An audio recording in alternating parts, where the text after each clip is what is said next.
Bonjour à tous, j'espère que vous allez bien. En tout cas, moi, ça va super et ça fait très très longtemps qu'on n'a pas fait de vidéo format long, face caméra, etc. En fait, pour ça, il y a une explication toute simple et toute bête. Il se trouve que je suis allé voir ma famille, tout simplement pour les vacances, etc. Et donc, du coup, je n'ai plus le matériel que j'avais quand j'étais chez moi en métropole. Donc, j'essaye un peu d'improviser comme je peux, que ce soit pour la vidéo, que ce soit pour le son, ou même pour les montages. Donc essayez de pas être trop sévère sur les prochaines vidéos. Mais si vraiment je vois que ça marche pas, ça vous plaît pas, que le son est trop dégueulasse, que le rendu vidéo est pas très ouf, j'arrêterai simplement les formats longs et je les reprendrai une fois que je serai de retour, tout simplement sur Bordeaux. D'ailleurs, avant de commencer cette vidéo, n'hésite pas à t'abonner et à activer la petite cloche de notification si tu veux soutenir la chaîne, ça fait toujours plaisir. Sur ce, place à la vidéo.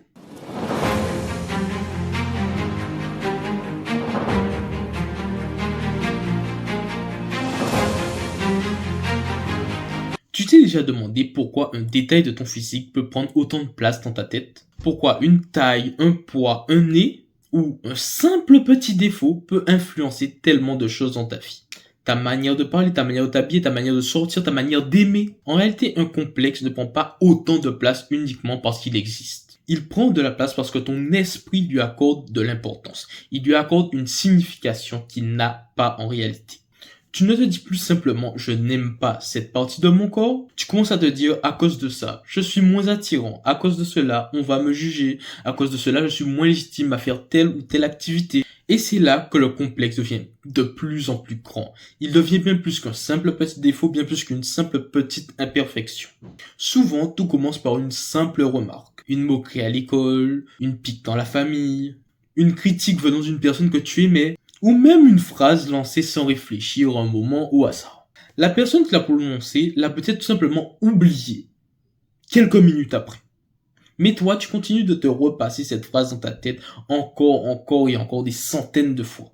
Tu l'as gardée, tu l'as répétée jusqu'à ce qu'elle devienne une vérité pour toi. Ensuite, ton cerveau va simplement chercher à confirmer cette croyance dans tout ce qu'il y a autour de toi. Si quelqu'un te regarde, tu vas penser qu'il regarde ton complexe. Si une personne ne te répond pas, tu vas encore imaginer que c'est ton complexe. Si on te fait un compliment, tu vas croire que la personne ment. Pourquoi? Parce que ce complexe a pris énormément de place dans ta vie.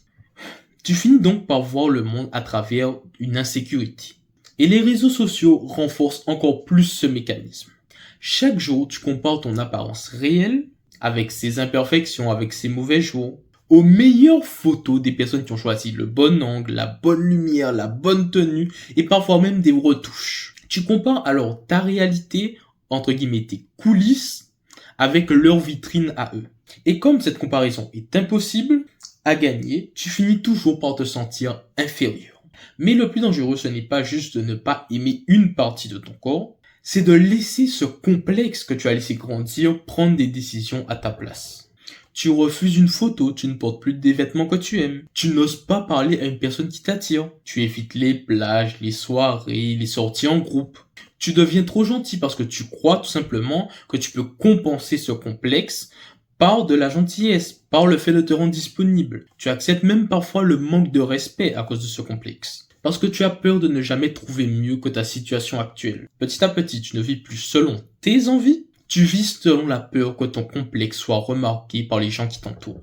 Et plus tu te caches, plus ton cerveau comprend que ce complexe représente un danger. Chaque évitement, chaque fois que tu vas fuir, ça va renforcer ce complexe. À l'inverse, chaque fois que tu oses sortir, chaque fois que tu oses l'affronter, chaque fois que tu oses sourire, malgré la gêne, malgré le malaise, alors tu apprends à ton esprit que tu peux vivre même quand tu n'es pas parfait. Le but, c'est pas de te réveiller d'un matin soudainement en aimant absolument tout de toi, tout de ton corps. Tu peux avoir des jours où tu ne te plais pas, et c'est tout à fait normal. Tu peux même avoir l'envie de changer certaines choses chez toi.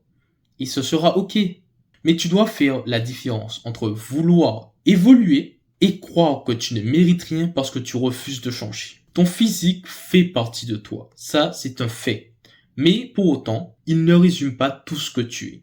Ton complexe ne montre pas toute ta personnalité. Ton humour, ton intelligence, ta gentillesse, ta manière d'être, ta manière de faire. Alors, ce que tu vas faire, c'est commencer à observer toutes les décisions que tu laisses à ton complexe. Puis tu en reprends une, porte cette tenue, accepte de faire cette photo.